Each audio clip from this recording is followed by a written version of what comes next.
जोहार एंड जय हिंद दोस्तों। आप लोग कैसे हैं? मेरे ख्याल से अच्छे होंगे, अच्छे से अपना प्रिपरेशन कर रहे हैं। तो दोस्तों रोजाना की तरह फिर से आप लोग के लिए झारखंड बीओ का पेपर 3 का आप लोग क्लासेस लेके आए हैं। ठीक है, जो दोस्तों मोस्ट इंपोर्टेंट रहने वाला है। ठीक है, ये आप लोग आगामी आने वाले झारखंड बीओ की एग्जामिनेशन में आप लोग यहाँ से 100% प्रश्न देखने को मिलेगा। ठीक है, तो रोज आप लोग 10 बजे मॉर्निंग में जुड़िए। ठीक है, इसका लाभ आप लोग को एग्जामिनेशन में देखने को मिलेगा।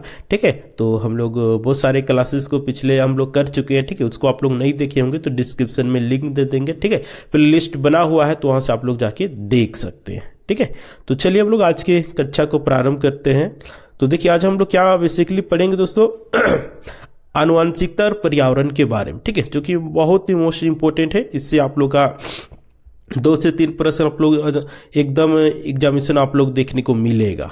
ठीक है, तो चलिए हम लोग इसके बारे में हम लोग स्टडी करते हैं। ठीक है, तो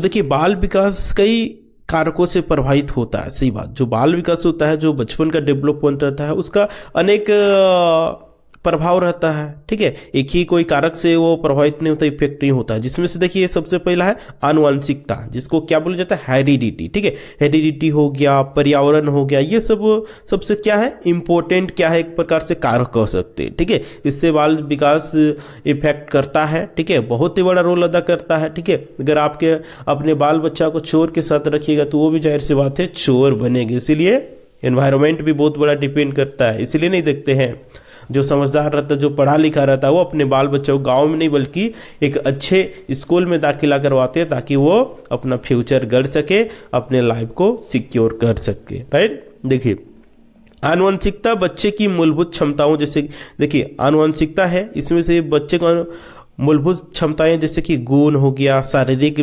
विशेषताओं पर निर्धारित होती है। ठीक है, किस पे होती है, क्षमता हो गया यानी एबिलिटी, गुण, शारीरिक विशेषता, ये सब में निर्धारित रहती है। जबकि देखिए पर्यावरण रहता है इन क्षमताओं को विकसित करने में काम करती है। ठीक है, आनुवंशिकता कैसे होता है, एक पीढ़ी से दूसरी पीढ़ी में क्या होता है, हस्तांतरण होता है, यानी कि एक पीढ़ी से दूसरी पीढ़ी में जाता है। और वही जो पर्यावरण क्या करता है, उसको एक प्रकार से डेवलप करने का काम करता है। ठीक है, अगर मान के चलिए आपका मम्मी पापा अनपढ़ है। ठीक है, तो ये नहीं हो सकता है कि आपके मम्मी पापा अनपढ़ हो तो आप भी अनपढ़ ही रहिएगा। ठीक है, उसको अच्छे तरीके से इन्वायरमेंट देके, पर्यावरण देके, ठीक है, उसको क्या किया जा सकता है, हम लोग उसको भी शिक्षित व्यक्ति बना सकते हैं। ठीक है, वही बोल रहा है, हम लोग विकसित कर सकते हैं उसकी क्षमताओं को। ठीक है, आगे चलिए कुछ आप लोगों को पॉइंट्स लाए हैं। ठीक है, इसके माध्यम से हम लोग समझेंगे आनुवंशिकता के और पर्यावरण के बारे में। ठीक है, तो सबसे पहले पॉइंट हम लोग क्या पढ़ेंगे, आनुवंशिकता क्या है, पर्यावरण क्या है, यानी कि इन्वायरमेंट क्या है, आनुवंशिकता और पर्यावरण का परस्पर इस सब का एक दूसरे का संबंध क्या है, उस संबंध के बारे में हम लोग स्टडी करेंगे ताकि एग्जामिनेशन में हम लोग का प्रश्न ना छूटे। ठीक है, बाल विकास में प्रमुख मनोवैज्ञानिक सिद्धांत, इसके बारे में हम लोग स्टडी करेंगे। राइट, देन हम लोग क्या करेंगे, आनुवंशिकता बनाम पर्यावरण कौन अधिक महत्वपूर्ण है। ठीक है, पर्यावरण इंपॉर्टेंट है कि आनुवंशिकता अधिक इंपॉर्टेंट है। ठीक है, इसके बारे में हम लोग स्टडी करेंगे। देन देखिए शिक्षकों और माता पिता के लिए व्यवहारिक सुझाव, माता और पिता के लिए और शिक्षकों के लिए क्या व्यवहारिक सुधार हो सकता है ताकि बच्चे डेवलप कर सके। ठीक है, अपने लाइफ में कुछ अच्छा कर गुजर सके। ठीक है, उसके लिए भी हम लोग बात करेंगे। आगे चलिए तो सबसे पहले हम लोग जानेंगे आनुवंशिकता क्या है। ठीक है, तो सरल शब्दों में आप लोग समझिए आनुवंशिकता के बारे में। तो देखिए आनुवंशिकता जो ये है आपका एक क्या है, जैविक प्रक्रिया। ठीक है, जिसके द्वारा माता पिता के गुण और विशेषताएं उनकी संतानों में हस्तांतरित होती है। आनुवंशिकता कुल मिलाकर समझिए एक पीढ़ी से दूसरी पीढ़ी में उनके गुणों का हस्तांतरण होने का काम करता है। ठीक है, अगर देखिएगा आपका मम्मी पापा जल्दी बाल पका होगा तो जाहिर सी है आपका भी पकेगा। ठीक है, यानी कुछ ना कुछ आपका लक्षण मम्मी पापा से, दादा दादी से देखने को मिलेगा। ठीक है, आनुवंशिकता वही होता है एक पीढ़ी से दूसरी पीढ़ी में हस्तांतरण होने का, ये एक प्रकार से प्रक्रिया कहिए। ठीक है, वही बोल रहा है। देखिए आनुवंशिकता क्या है, एक जैविक प्रक्रिया है जिसके द्वारा माता पिता गुण और विशेषताएं उनकी संतानों में हस्तांतरित होती है। और देखिए ये डीएनए और जीन के माध्यम से होता है। ठीक है, और ये किसके माध्यम से एक पीढ़ी से दूसरी पीढ़ी में हस्तांतरित होता है, जाता है, तो ये आप लोग डीएनए और जीन्स के माध्यम में। ठीक है, तो हम लोग चलिए अब डीएनए और जीन्स के बारे में हम लोग जानते हैं। ठीक है, आनुवंशिकता आप लोग समझ में आ गया होगा कैसे होता है। ये एक पीढ़ी से दूसरी पीढ़ी में क्या होता है, गुणों क्षमताओं का ये एक प्रकार से क्या होता है, हस्तांतरण होता है और जाता है, अदला बदला होता है। ठीक है,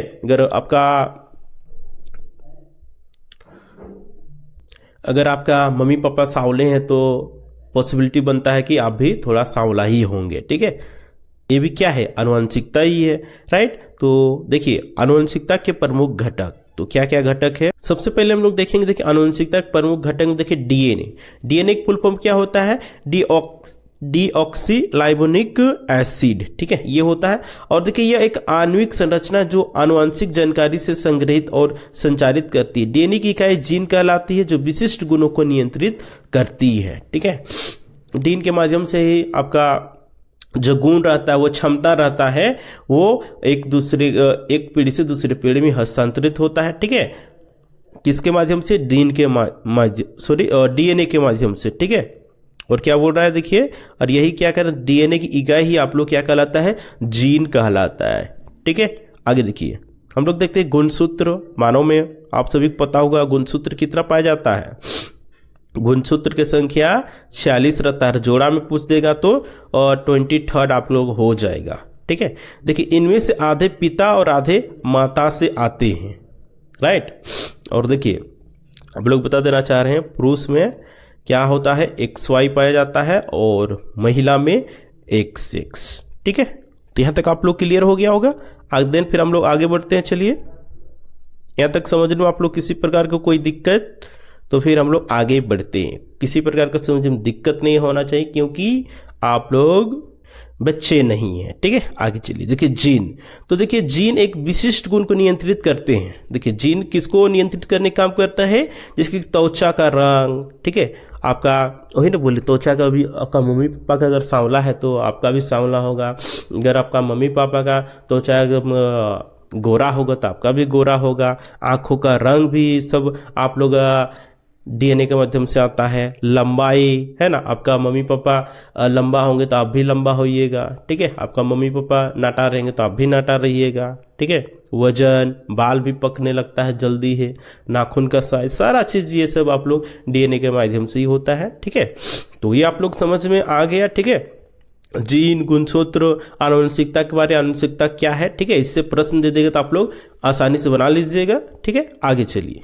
देखिए आनुवंशिकता के से प्रभावित क्षेत्र, तो आनुवंशिकता से प्रभावित क्षेत्र कौन कौन सा है उसके बारे में हम लोग चलिए जान लेते हैं। तो देखिए आनुवंशिकता के क्षेत्र, देखिए शारीरिक विशेषताएं। ठीक है, तो क्या होता है शारीरिक विशेषताएं में, देखिए बालों का रंग, आंखों का रंग, त्वचा की बनावट। ठीक है, इसमें क्या होता है, अपने बाल बच्चों में ये चला जाता है। ठीक है, जाता है कि नहीं, बिल्कुल जाता है। ठीक है, बुद्धिमत्ता, IQ, संज्ञानात्मक क्षमता, सोचने की क्षमता। ठीक है, ये भी आप लोगों में हस्तांतरण होने के काम करता है। व्यक्तित्व को लक्षण, ठीक है, आत्मविश्वास, अगर आपके मम्मी पापा आत्मविश्वास से, ठीक है, नेतृत्व क्षमता है तो आपका में भी वो गुण आएगा। ठीक है, अगर वो गुण नहीं है तो आप लोग कैसे वो गुण को ला सकते हैं, तो इन्वायरमेंट के माध्यम से, पर्यावरण के माध्यम से। ठीक है, देखिए मानसिक और शारीरिक रोग। ठीक है, जैसे कि देखिए मधुमेह, रंग धनता। हाँ, देखिए आपके मम्मी पापा को थोड़ा दिखाई नहीं देगा कुछ समय के मतलब बाद, तो जाहिर सी बात है आपको भी नहीं दिखाई देगा। ठीक है, हीमोफीलिया, ये सब भी है। ठीक है, ये सब क्या है, आनुवंशिकता के लक्षण है।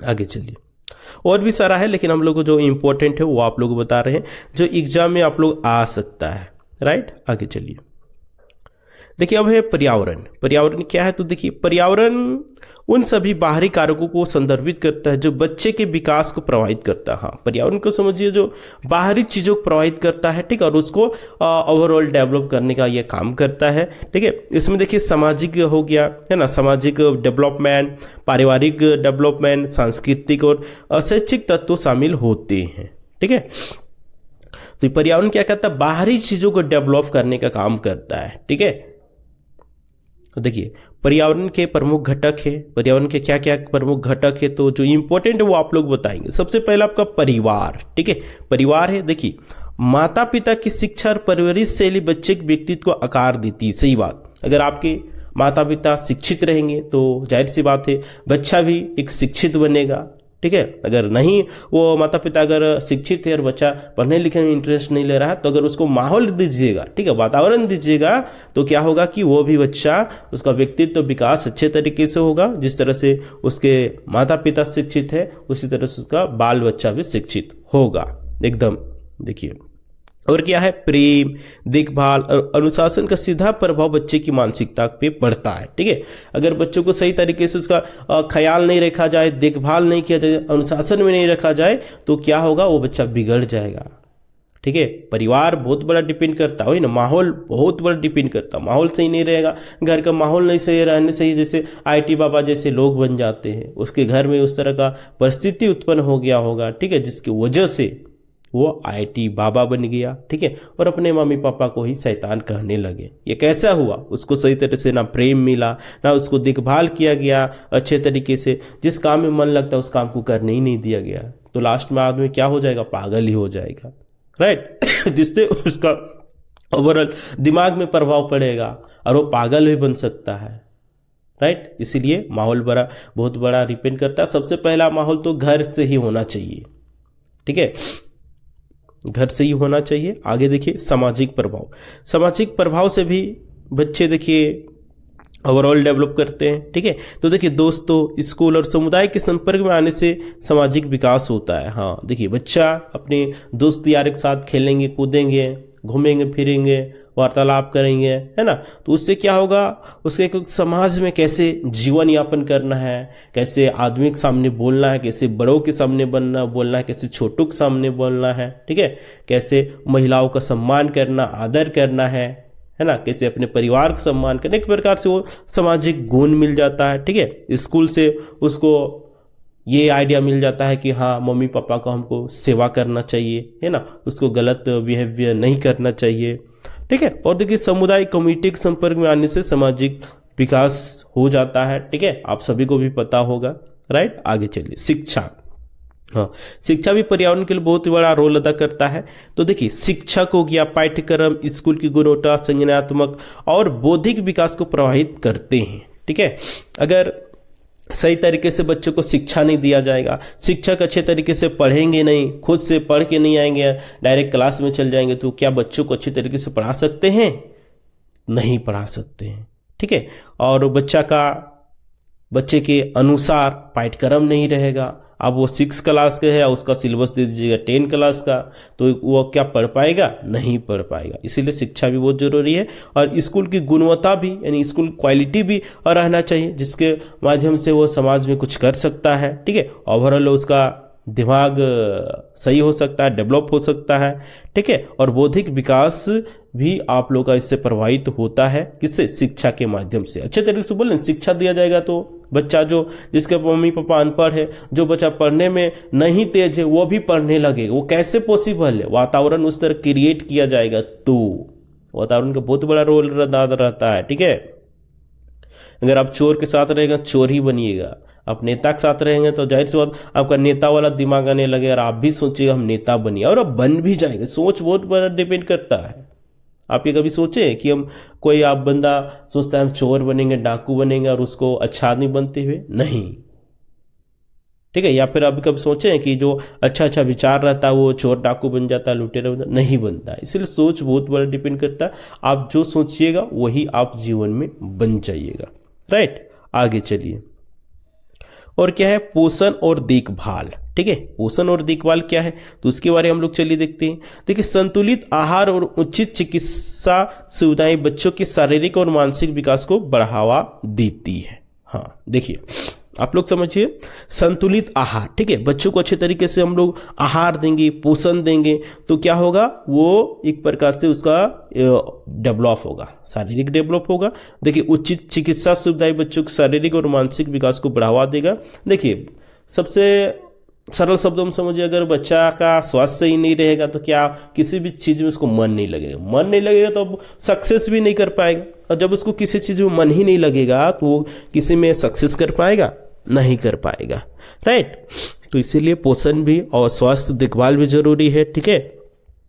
और शिक्षा भी जरूरी है, सामाजिक एक प्रभाव भी जरूरी है, और माता पिता का भी होना बहुत ही जरूरी है, ठीक है। तो ये आप लोग आनुवंशिकता पर्यावरण के बारे में आप लोग समझ में आ गया होगा। चलिए हम लोग आगे बढ़ते हैं। तो देखिए पर्यावरण से प्रभावित क्षेत्र कौन कौन से पर्यावरण से प्रभावित क्षेत्र, तो देखिए जैसे भाषा की विकास, हाँ भाषा का विकास बहुत बड़ा रोल अदा करता है कि देखिए परिवार और समाज से सीखी गई भाषा ही उसको आगे जाने में मदद करता है। और सबसे पहला क्या है, घर में कौन सा भाषा सीखा जाता है, मातृभाषा, ठीक है। और उसके माध्यम से ही ओवरऑल वो आगे बढ़ता है और अपने लाइफ में कुछ अच्छा करता है, राइट। देखिए संज्ञानात्मक विकास, कॉग्निटिव डेवलपमेंट, क्या होता है कि स्कूल शिक्षकों को मिलने से क्या है, स्कूल और शिक्षकों से मिलने वाली अनुभव, हाँ देखिए स्कूल जाता है, शिक्षकों से मिलता है, पढ़ता है, उसमें एक प्रकार से अनुभव होता है ना, अनुभव होता है। आगे चलिए भावनात्मक विकास, देखिए माता पिता और समाज से भावनात्मक समर्थन प्राप्त होता है, ठीक है। आगे चलिए सामाजिक विकास, दोस्तों और समुदाय से सीखे गए सामाजिक व्यवहार से उसके सामाजिक विकास होता है, ठीक है। तो ये कैसे, तो ये पर्यावरण के माध्यम से, माहौल के माध्यम से, ये सब कैसे हो रहा है, भाषा का विकास माहौल के माध्यम से, पर्यावरण समाज से हो रहा है। संज्ञानात्मक विकास परिवार स्कूल और शिक्षकों के मिलने से हो रहा है, या क्या है एनवायरमेंट है, ये सब नहीं मिलेगा संज्ञानात्मक विकास होगा, भाषा का विकास होगा, भावनात्मक विकास होगा, आपका सामाजिक विकास हो पाएगा, नहीं हो पाएगा। इसलिए माहौल बहुत जरूरी है, ठीक है। अगर उसके दोस्त यार एकदम चोर अखंड रहेंगे, लुटेरा रहेंगे, तो क्या उसका अच्छे तरीके से सामाजिक विकास हो पाएगा, नहीं हो पाएगा। चलिए आगे, तो ये आप लोग समझ में आ गया। हम लोग देखेंगे अब, वो देखिए आनुवंशिकता और पर्यावरण का पारस्परिक संबंध, ठीक है, जिससे और आप लोग चीजों को समझने में आसानी होगा, सहूलियत होगा। तो देखिए आनुवंशिकता क्षमता निर्धारित करती है, आनुवंशिकता क्या करती है, एक प्रकार से एबिलिटी निर्धारित करती है, ठीक है। और पर्यावरण क्या करता है, उसे विकसित करता है, जो इसमें एबिलिटी है, क्षमता है, उसे क्या करता है, डेवलप करने के काम करता है, एक प्रकार से मदद करने के काम करता है, कौन, पर्यावरण, राइट। आगे देखिए, यदि बच्चे में जन्म से संगीत की प्रतिभा है, ठीक है, अगर बच्चा देखिए उसके माता पिता सिंगर है, ठीक है, तो जाहिर सी बात है बच्चा भी सिंगिंग के क्षेत्र में ही जाना पसंद करेगा, एकदम आपका 90% चांसेस रहेगा। लेकिन उसे सही प्रशिक्षण नहीं मिलता, अगर उसको सही तरह इन्वायरमेंट नहीं मिलेगा, तो क्या उस क्षेत्र में जा सकता है, महान संगीत बन सकता है, तो नहीं बन सकता है। उसके लिए आपको वातावरण देना होगा, राइट। वातावरण नहीं मिलने से क्या वो बन पाएगा, नहीं मिले। कोई कितना भी प्रतिभा रहेगा ना, नहीं बोला जाता अवसर के बिना काबिलियत का कोई मतलब नहीं, प्रतिभा का कोई स्थान नहीं। आपको अवसर ही नहीं मिलेगा, आपको वातावरण ही नहीं मिलेगा उस प्रकार, तो आप क्या कीजिएगा, चाह कर भी आप कुछ नहीं कर पाइएगा, राइट। आगे देखिए, दूसरी ओर देखिए, यदि कोई बच्चा औसत बुद्धिमत्ता से जन्म लेता है, ठीक है, एवरेज इंटेलिजेंस से वो कोई बच्चा और जन्म लेता है, तो क्या होता है, उसे अच्छा शिक्षण वातावरण मिलता है, उसे क्या होता है, अच्छा शिक्षण वातावरण मिलता है, एनवायरनमेंट मिलता है, और देखो असाधारण उपलब्धियां हासिल कर सकता है, और वो कोई सा भी उपलब्धि अपना हासिल कर सकता है। ये कैसे कर सकता है, तो वातावरण के माध्यम से ही, पर्यावरण के माध्यम से ही। आगे देखिए, प्रयोग और शोध, तो देखिए जुड़वा बच्चे पर किए गए शोध बताते हैं कि भले ही आनुवंशिक संरचना समान हो, है ना। देखिए इसमें एक शोध किया गया है जिसमें से देखिए कहा गया है कि जुड़वा बच्चे पर किए गए शोध बताते हैं कि भले आनुवंशिक संरचना समान हो, ठीक है, आनुवंशिक संरचना जो हो वो समान हो, लेकिन भिन्न वातावरण में पले बड़े बच्चों का अलग अलग हो सकता है। हाँ देखिए क्या बोल रहा है, ध्यान सब लोग सुनिएगा। जुड़वा बच्चे पर किए गए शोध बताते हैं कि भले आनुवंशिक संरचना वो सबको एक ही जैसा दिखेगा, लेकिन अलग अलग वही वातावरण में रहेगा, माहौल में रहेगा, तो उसका डेवलप भी अलग अलग होगा। मान के चल दो बच्चा पैदा लिया, ठीक है, एक दूसरा जगह रह रहा है, एक दूसरा जगह रह रहा है। एक जगह उसको अच्छा तरीके से शिक्षा मिल रहा है, अच्छे तरीके से विचार मिल रहा है, उसको वातावरण अच्छा है, और एक जगह वातावरण अच्छा नहीं है, तो क्या दोनों का विकास सेम होगा? आप लोग मन में क्वेश्चन चलेगा, दोनों का विकास सेम होना चाहिए, क्योंकि जुड़वा है, दोनों एक ही दिखते हैं, उसका आँख कान सब, नाक मुंह पैर सभी चीज एक ही है, हाइट भी एक ही है, तो विकास तो एक ही होना चाहिए। लेकिन नहीं, क्यों नहीं होगा ऐसा? तो क्योंकि इन्वायरमेंट उसको एक जैसा मिलेगा तो ही उसका भी डेवलपमेंट एक जैसा हो सकता है, होगा नहीं, हो सकता है, ठीक है। इसलिए वातावरण में पले बड़े बच्चे अलग अलग विकास हो सकते हैं, राइट। आगे चलिए, अब देखिए बाल विकास प्रमुख वैज्ञानिक है जो कि उन्होंने सिद्धांत दिया है। क्या सिद्धांत दिया है? देखिए गेसेल का परिपक्वता सिद्धांत। तो गेसेल ने क्या सिद्धांत दिया है? तो देखिए बाल विकास मुख्य रूप से आनुवंशिकता द्वारा निर्धारित होता है। पूछ देगा किसने कहा है कि बाल विकास मुख्य रूप से आनुवंशिकता द्वारा निर्धारित होता है? तो आप लोग पढ़े रहिएगा। तो क्या जवाब दीजिएगा? गेसेल का परिपक्वता सिद्धांत। क्या हो जाएगा? गेसेल का परिपक्वता सिद्धांत। इसका आप लोग का बिल्कुल राइट आंसर हो जाएगा। आगे चलिए हम लोग बढ़ते हैं। देखिए और इन्होंने और एक की बात क्या कहा है? बच्चा अपने जैविक घड़ी यानी कि बायोलॉजिकल क्लॉक के अनुसार विकसित होता है। बच्चा कैसे विकसित होता है? अपने बायोलॉजिकल क्लॉक के अनुसार। ठीक है, आगे चलिए। और एक मनोविज्ञान देखिए, वाइगोत्स्की का सामाजिक सांस्कृतिक सिद्धांत क्या है? तो देखिए विकास में समाज और संस्कृति की भूमिका महत्वपूर्ण होती है। वाइगोत्स्की ने क्या कहा है कि विकास में समाज और सांस्कृतिक भूमिका जो है ये आप लोग बहुत ही महत्वपूर्ण होता है।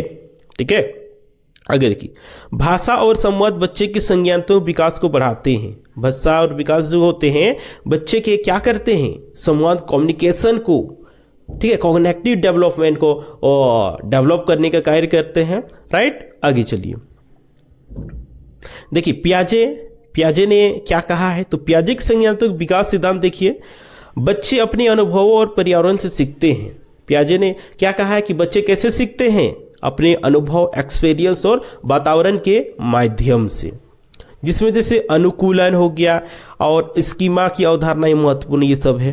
राइट, देखिए कोहेलबर्ग का नैतिक विकास सिद्धांत। तो कोहेलबर्ग का नैतिक विकास सिद्धांत क्या है? तो उसके बारे में आप लोग जान लीजिए। एग्जामिनेशन आप लोग यहाँ से प्रश्न पूछ दे सकता है। तो देखिए नैतिक विकास और पर्यावरण सामाजिक प्रभाव पर निर्भर करता है। क्या होता है? नैतिक विकास और सामाजिक प्रभाव पर ये निर्भर करता है।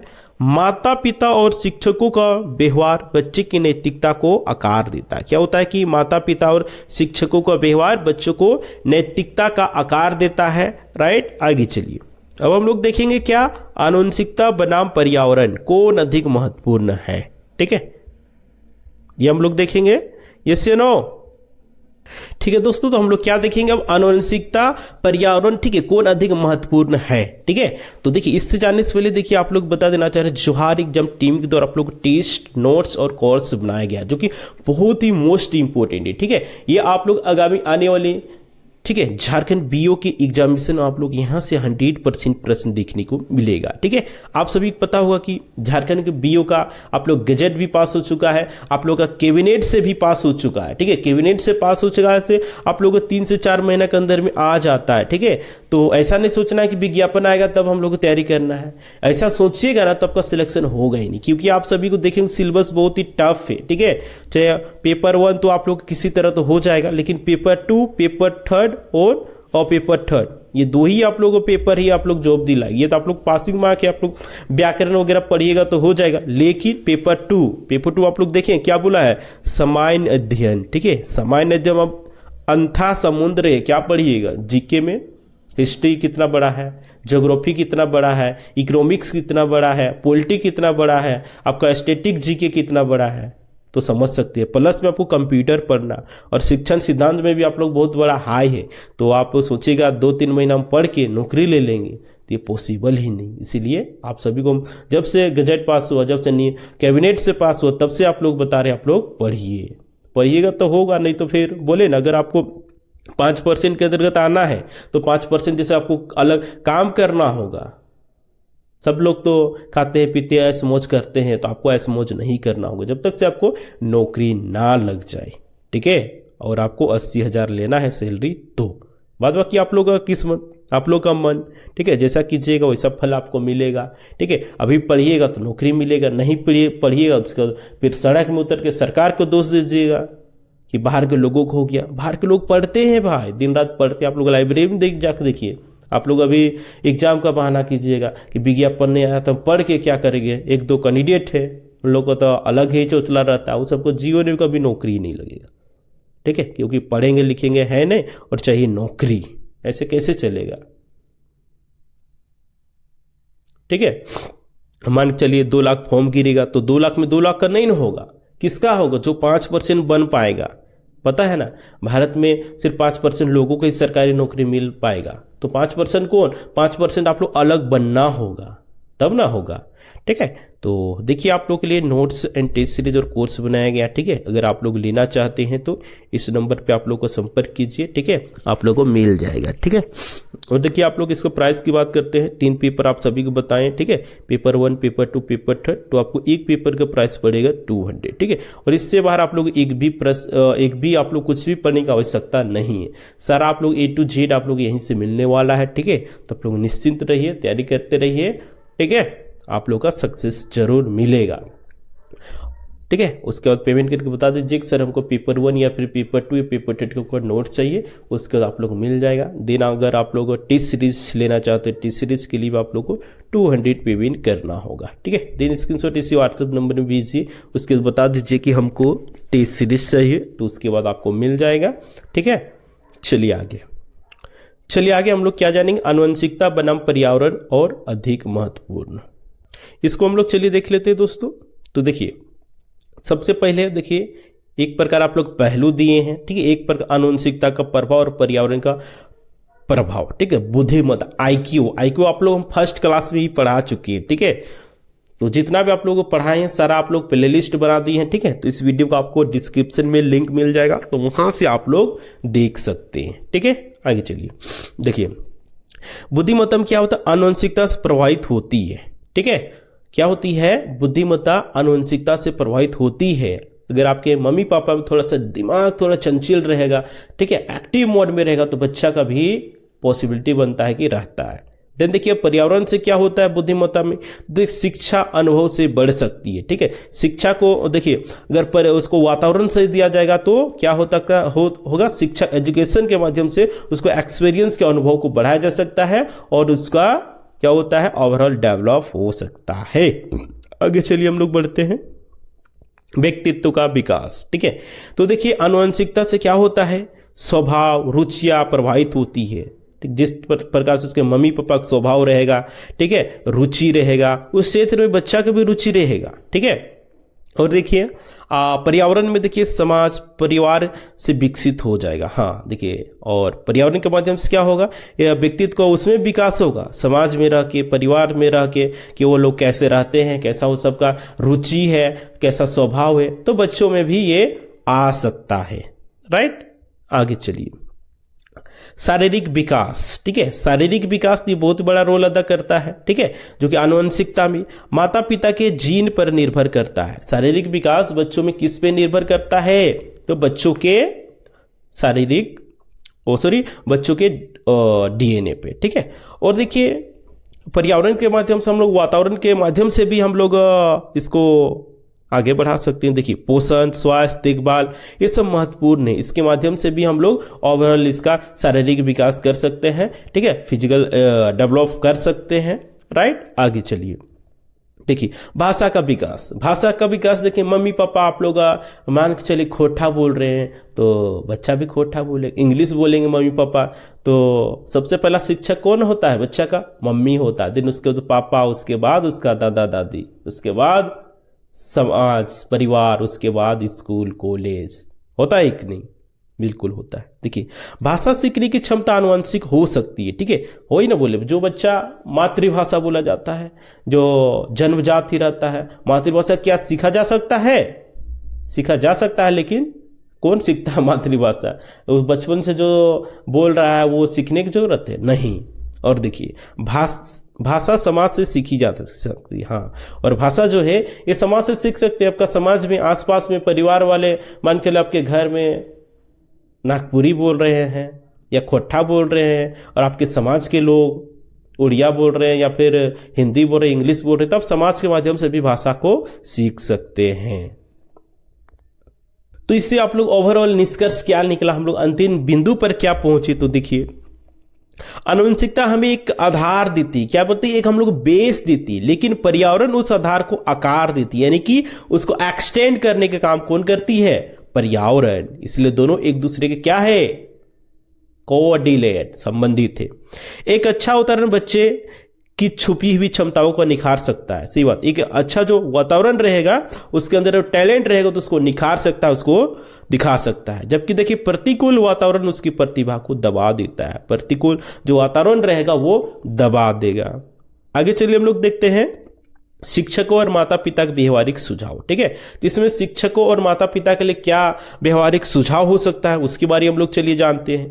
तो देखिए आनुवंशिक क्षमताओं को पहचाने, तो ठीक है शिक्षकों और बच्चों माता पिता को क्या होना चाहिए, उसके आनुवंशिक क्षमता जो एबिलिटी उसको पहचानना आना चाहिए। ठीक है, हर बच्चे की विशेष क्षमताओं को समझकर सही दिशा में बढ़ाया जाना चाहिए। ठीक है, हर बच्चा का अलग अलग क्षमता होता है, एबिलिटी रहता, उस क्षमता को समझ के उस फील्ड में उस बच्चे को आगे बढ़ाया जाना चाहिए, तब उसका एक प्रकार से सही फ्यूचर बनेगा और लाइफ में सक्सेस करेगा। आगे देखिए सकारात्मक पर्यावरण प्रदान करें। ठीक है, बच्चों को क्या करना चाहिए, एकदम अच्छे अच्छे चीज़ों के बारे में बताना चाहिए, एकदम पॉजिटिव, नेगेटिव नहीं।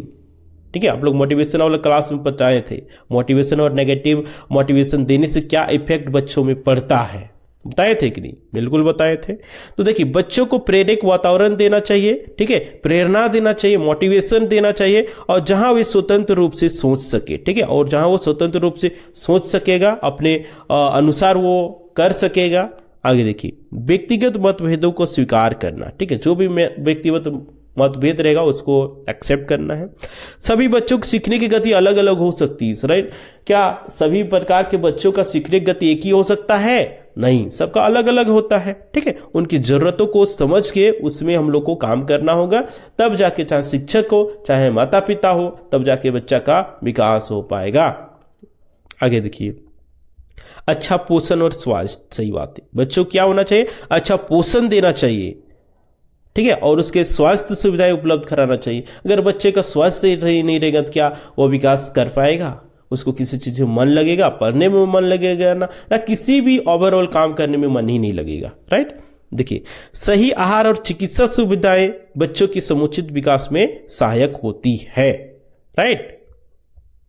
क्या होता है, सही आहार देंगे और अच्छे तरीके से उसको ट्रीटमेंट करेंगे, दवा देंगे, स्वास्थ्य सुविधाएं देंगे, तो उसका क्या होगा, एक समुचित विकास में बहुत ही बड़ा रोल अदा करता है। बिना स्वस्थ रहे हम लोग क्या किसी का स्वस्थ जीवन की कल्पना कर सकते हैं, क्या एक बेहतर फ्यूचर का, एक बेहतर भविष्य का हम लोग निर्माण कर सकते हैं, नहीं कर सकते। इसके लिए स्वास्थ्य के लिए आप लोग बहुत ही जरूरी स्वास्थ्य रहना होगा। ठीक है, तब जाके आप किसी भी क्षेत्र में आप लोग सक्सेस कर सकते हैं, राइट। ठीक है, तो ये हम लोग का आज का क्लास समाप्त हो चुका है। ठीक है, तो उम्मीद करते हैं अब ये क्लास आप लोगों के लिए बहुत ही इंपॉर्टेंट हुआ होगा तो आप लोग वीडियो को लाइक करें, कमेंट करो, ज़्यादा से ज़्यादा शेयर करें, ताकि जितने भी तैयारी करने वाले कैंडिडेट होंगे सभी के पास वीडियो पहुंच सके और सभी लोग को ये इन्फॉर्मेशन मिल सके।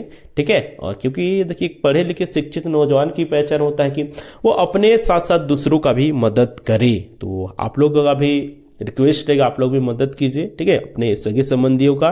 ठीक है, तो आप लोग इस वीडियो को ज़्यादा से ज़्यादा शेयर कीजिए और अपने दोस्तों के पास पहुंचाने का कार्य कीजिए। ठीक है, ताकि जो भी बीएड किए होंगे और झारखंड बीओ में जाना चाहते हैं, प्रखंड शिक्षा पदाधिकारी बनना चाहते हैं, उनके लिए बहुत ही शुभ अवसर है। ठीक है, और बता देना चाह रही हैं आप लोग का वैकेंसी आप लोग का ये आएगा, कब आएगा, होली के बाद। ठीक है, होली के बाद आप लोग आएगा। अब देखिए झारखंड में वैकेंसी आएगा ना, दन आएगा, आप लोग कंफ्यूज हो जाए कि इसका तैयारी करें नहीं करें, इसीलिए आप लोग अभी से तैयारी कीजिए, राइट। और ये आप लोग बता देना चाह रहे हैं 2000 प्लस आप लोग का वैकेंसी रहने वाला है, तो तैयारी में लगिए और अपने को बेहतर कीजिए। ठीक है, इस बार कोशिश कीजिए 2025 में जॉब लेने का, नहीं तो बाद में बहुत सारा आप लोग कंपटीशन बढ़ जाएगा। ठीक है, क्योंकि जनसंख्या बढ़ रहा है तो कंपटीशन बढ़ेगा, ये सबको सरकारी नौकरी चाहिए, क्यों नहीं चाहिए। ठीक है, सबको चाहिए। ठीक है, तो इस वीडियो को आप लोग शेयर कर दीजिएगा और अपने दोस्तों के पास पहुंचाइए। और अभी तक आप लोग ज्वारी एग्जाम नहीं होंगे तो बोलेंगे सब्सक्राइब कर लीजिएगा एंड बेल आइकन को प्रेस कीजिए। चलिए ठीक है।